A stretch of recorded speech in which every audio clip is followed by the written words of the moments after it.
En esta ocasión les traigo un caso de crueldad e injusticia. Un niño que fue condenado a muerte por un crimen que él no cometió.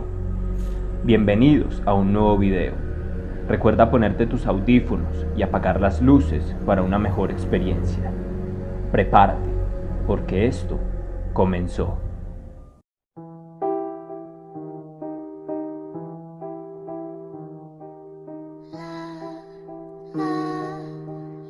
A veces la fatalidad, el odio y la ignorancia se alían para dar lugar al monstruo de la injusticia. Y el protagonista de nuestra historia real de hoy, el pequeño George Junius Stinney, sufrió la injusticia más bárbara, descomunal y brutal. Siendo solo un niño con 14 años, George murió ajusticiado en la silla eléctrica, condenado por un crimen sin pruebas ni testigos, y que, como se demostraría años después, era imposible que él hubiera cometido. Pero George fue ejecutado sin defensa, sin familia y sin la más mínima humanidad. Esta triste historia sucedió en Alcolú, una pequeña localidad de Carolina del Sur, en 1944, cuando el racismo y las leyes segregacionistas todavía imperaban en el sur de los Estados Unidos. Las vías del tren marcaban la frontera entre la zona de los blancos y las casas de los trabajadores negros de la localidad.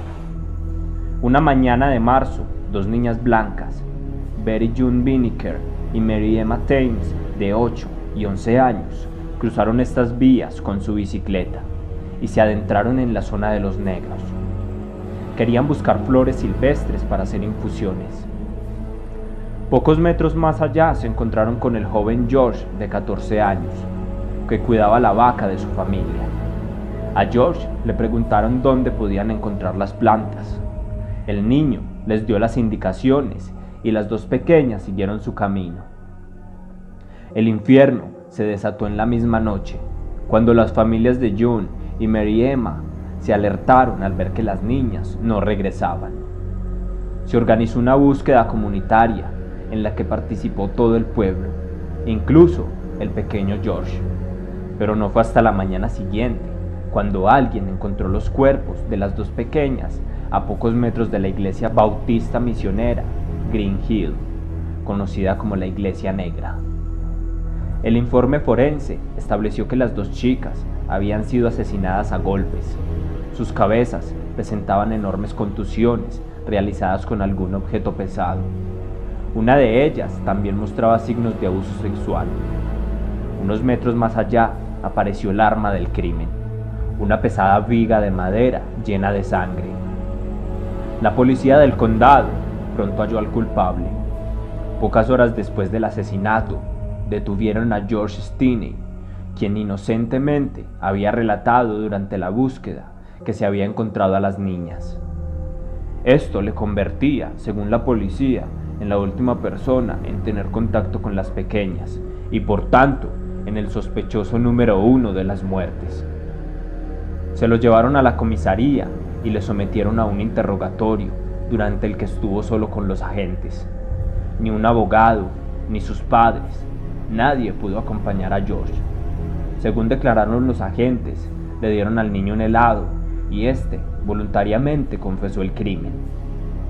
Según la policía, George declaró que había matado a la niña pequeña para violar a la mayor y que luego también asesinó a esta.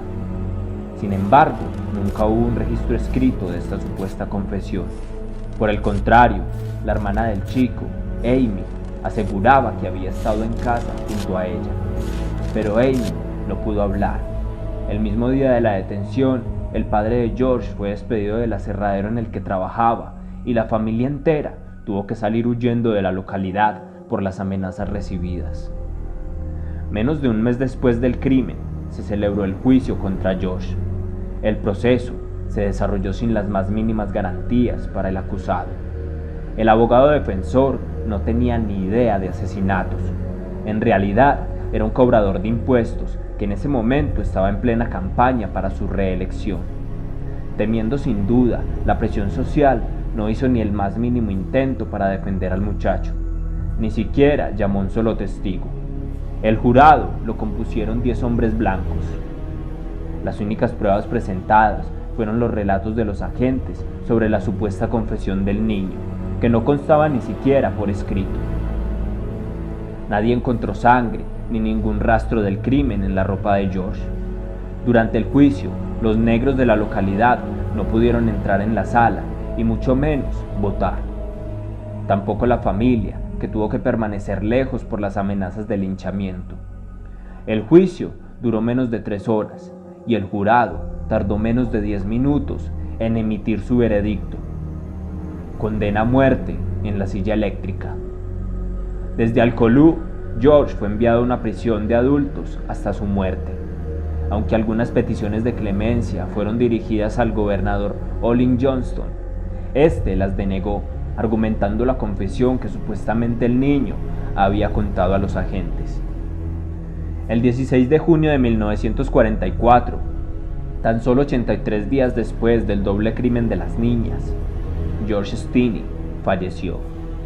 El chico fue ajusticiado en la silla eléctrica en la penitenciaría estatal de Carolina del Sur, en Colombia.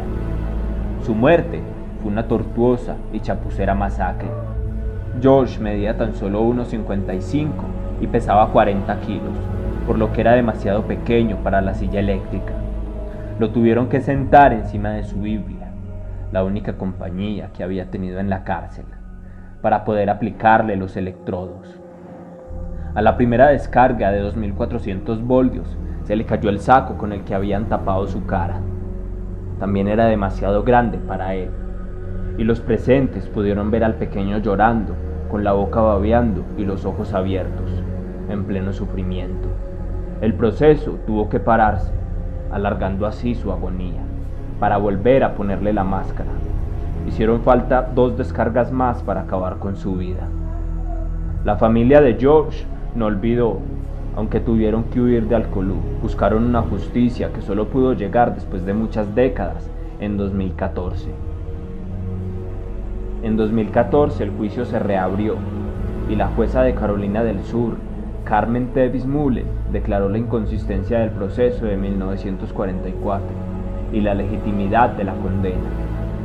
Tras la revisión de la documentación original, quedó plenamente demostrado que no habían pruebas para la condena, que la defensa no actuó como tal, que la familia no pudo declarar por las amenazas. En resumen, que no existió justicia. Durante este nuevo juicio, la hermana mayor de George, Amy, testificó, algo que no había podido hacer en 1944, que cuando el crimen se había producido, ella se encontraba con su hermano. Como conclusión, la jueza invalidó el juicio original y dictaminó que había estado lleno de violaciones fundamentales y constitucionales. George quedó exonerado de su condena, algo inútil porque había muerto muchas décadas antes, pero útil para su memoria y la paz de su familia.